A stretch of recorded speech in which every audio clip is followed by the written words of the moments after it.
মাননীয় প্রধানমন্ত্রী, আমার নাম মঞ্জুরুল ইসলাম, ডিবিসি নিউজে আছি।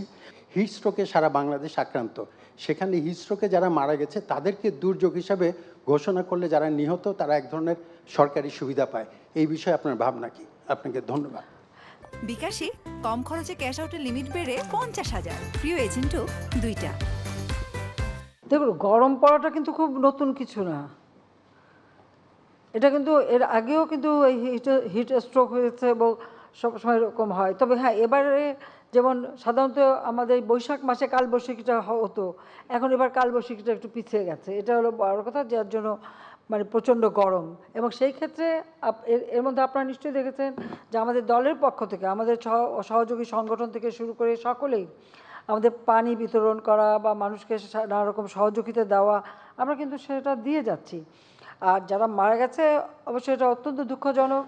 তবে আমরা সবাইকে সাবধান করে দিচ্ছি যে চলাফেরা সব কিছু সময় যেন একটু সাবধানতা অবলম্বন করে থাকে, বেশি মানে ক্ষণ রোদে না রাখা বা একটু ছায়া জায়গায় থাকা, আর বিশেষ করে প্রচুর পানি খাওয়া, এবং আমরা স্যালাইন, পানি, এমনকি ছোটো ছোটো ছাতা, ক্যাপ, আমাদের দলের এবং সহযোগী সংগঠনের পক্ষ থেকে যতদূর সম্ভব আমরা কিন্তু মানুষের পাশে যাচ্ছি। সরকারের পক্ষ থেকেও আমরা সচেতনতা সৃষ্টি করা এবং সব ধরনের ব্যবস্থা আমরা নিচ্ছি।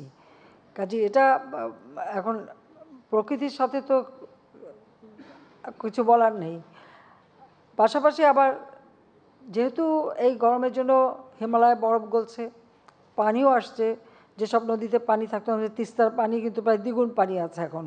কিন্তু সাথে সাথে আবার সম্ভাবনা দেখা দিয়েছে আমাদের সিলেট বা ওই অঞ্চলে বন্যার। তো সে হয়তো বন্যাও আসবে। তো যে কোনো প্রাকৃতিক দুর্যোগ আসলে সেটা মোকাবেলা করার মতো সক্ষমতা কিন্তু বাংলাদেশের আছে। অন্তত আমরা আওয়ামী লীগ সরকার আসার পর থেকে এটা আমরা ব্যবস্থা নিই, এবং সেটা অবস্থা বুঝি আমরা যখন যেটা করার আমরা সেভাবেই প্রস্তুতি নিচ্ছি।